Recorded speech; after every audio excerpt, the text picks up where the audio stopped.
बोले सद्गुरुदेव की जय हो।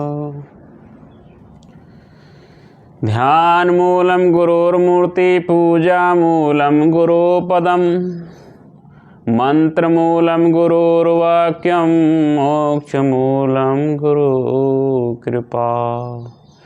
गुरु के सुमिरन मात्र से नासत विघ्नयनन ताते सर्वारंभ में ध्यावत हैं सब संत।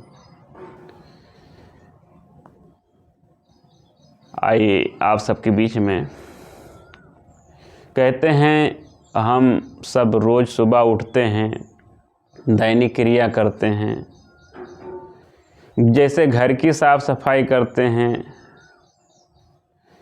और तन की साफ़ सफाई करते हैं। तन की सफाई दतून मंजन करना, नहाना धुलना, कपड़े धुलना, इसी प्रकार जीवन में मन की सफाई की आवश्यकता है जीवन में। इसलिए कहते हैं जीवन में मन पवित्र होगा तो जीवन में हमारे सद्विवेक आएगा, अच्छे विचार जीवन में आएंगे। तो इसलिए संतों के शरण में लग जाने से जीवन में जो दुख होते हैं सब दूर हो जाते हैं। तो घर की सफाई के साथ में तन की सफाई करना है, प्लस मन की भी सफाई करना है। इसलिए जीवन में मन में कभी मैल न जमने पाए।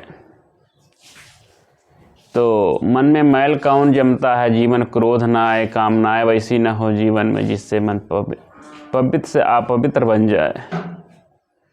तो जीवन जैसे तन की सफाई के साथ साथ मन पर भी कंट्रोल का नियंत्रण करना है।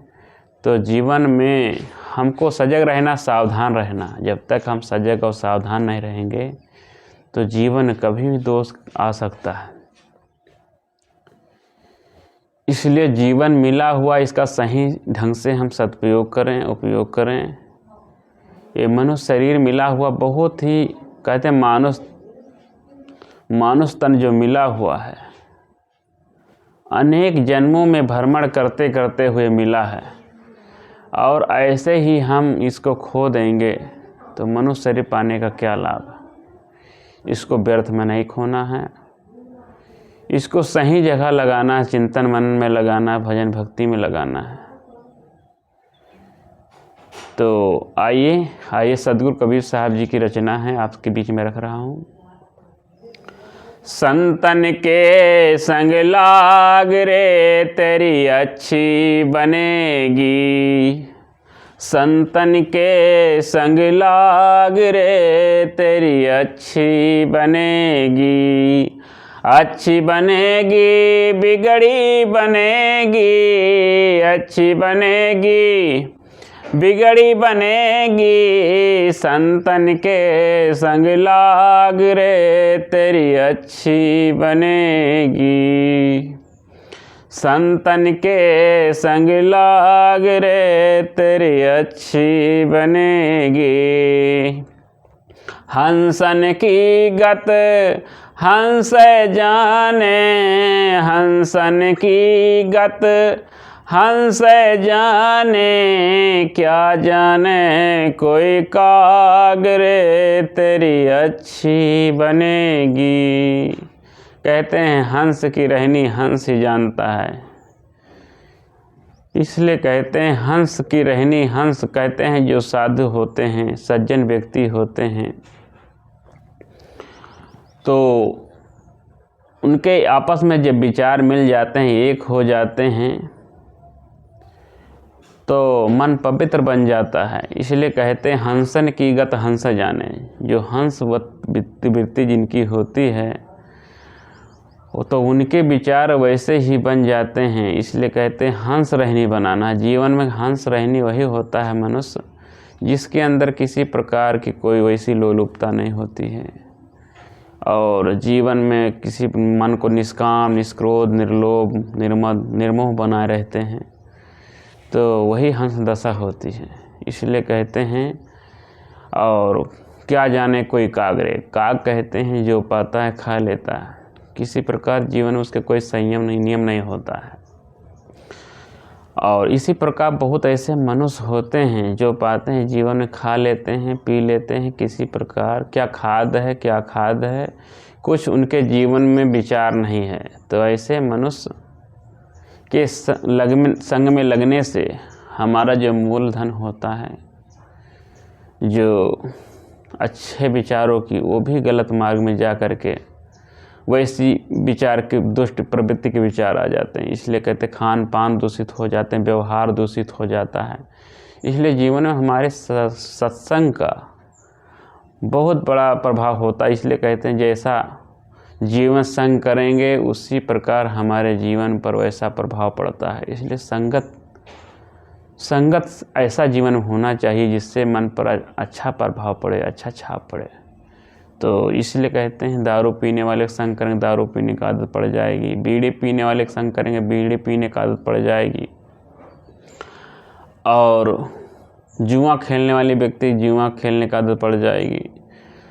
और जीवन में कहते हैं संत के पास बैठेंगे तो संत तत्व के लक्षण आएंगे, सद रहनी आएगी, सद विवेक आएगा। इसलिए कहते हैं कि जैसी जीवन में संग होती है उसी अनुसार से मन पर उसका प्रभाव पड़ता है।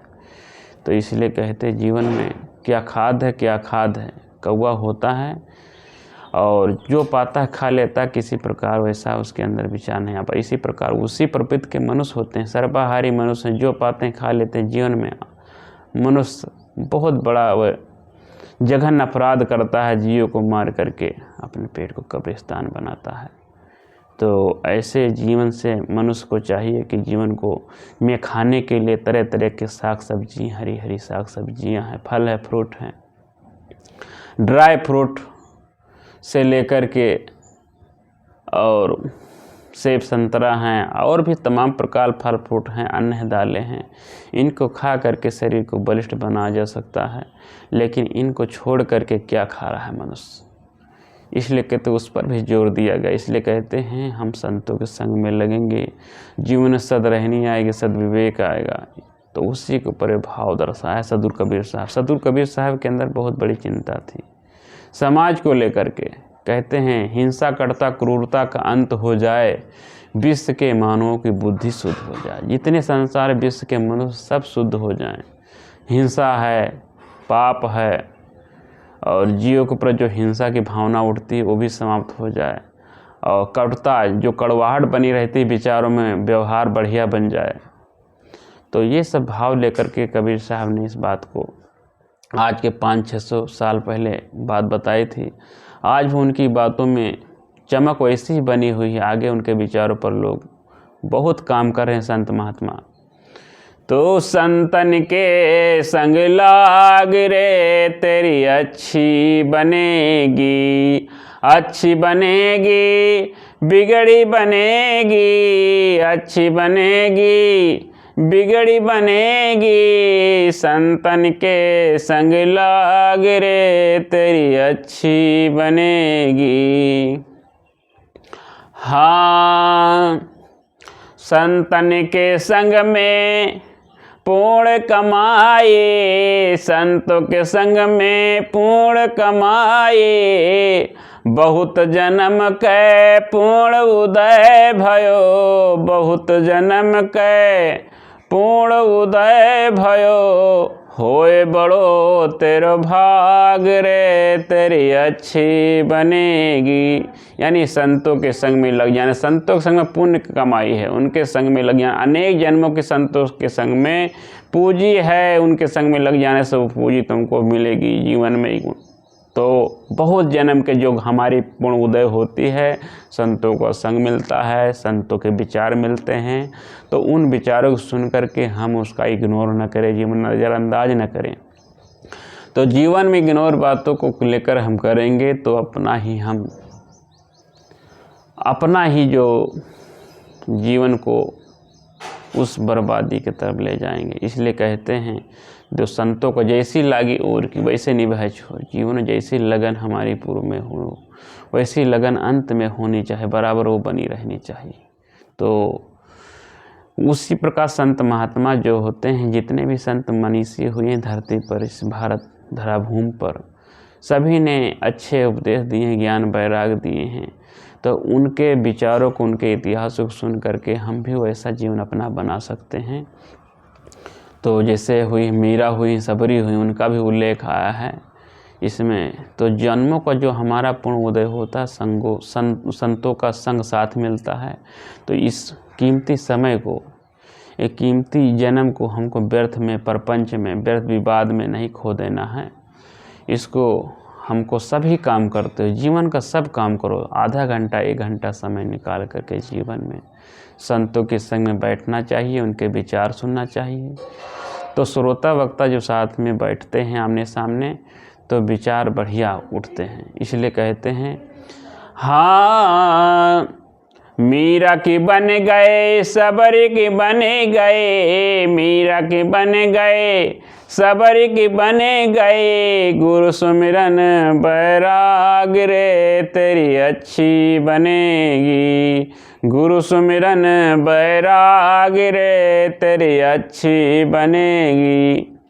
तो मीरा की बन गई, सबरी की बन गई, बहुत लोग की बन गए संतों के शरण में लग जाने से। इसी प्रकार जीवन में हम भी संतों के संग में लगेंगे तो जीवन में कभी दोष नहीं आए, कभी बुराइयां नहीं आएंगी। तो इसलिए संतों का जीवन में संग लग जाने से, जो आचरण संपन्न संत गुरुजन होते हैं, ज्ञान वैरागवान, उनके संग में लग जाने से जीवन में हमारे अमिट छाप पड़ता है।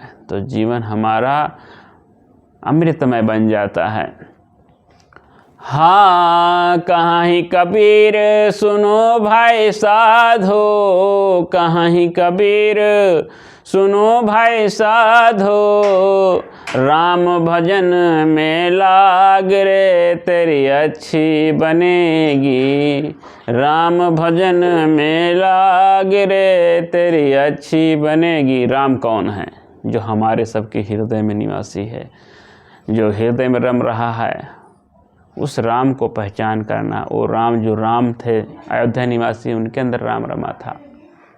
इसलिए उस राम को परख करके, विचार करके जीवन में आगे बढ़ना, उसका भजन करना, सुमिरन करना है, और तभी हमारा जीवन कल्याण होने वाला है। इसलिए वो राम को पहचानो। इसलिए पंच भौतिक शरीर के अंदर में वो राम रह रहा है। उसकी चेतनता की वजह से हम यहाँ जीवित हैं, रह रहे हैं, बोल रहे हैं, बतिया रहे हैं। और उसके चले जाने के बाद में सभी प्रकार ज्ञान विज्ञान यही पड़ा रह जाता है। जो हमारी अच्छी बुरी कमाई साथी तेरा वही है। जो हमारा जीवन अच्छा जो व्यवहार किया, अच्छा काम किया है, तो वही संग साथ में जाने वाला है, और कुछ जाने वाला नहीं है। अगर हमारा विचार अच्छा लगा हो तो हमारे चैनल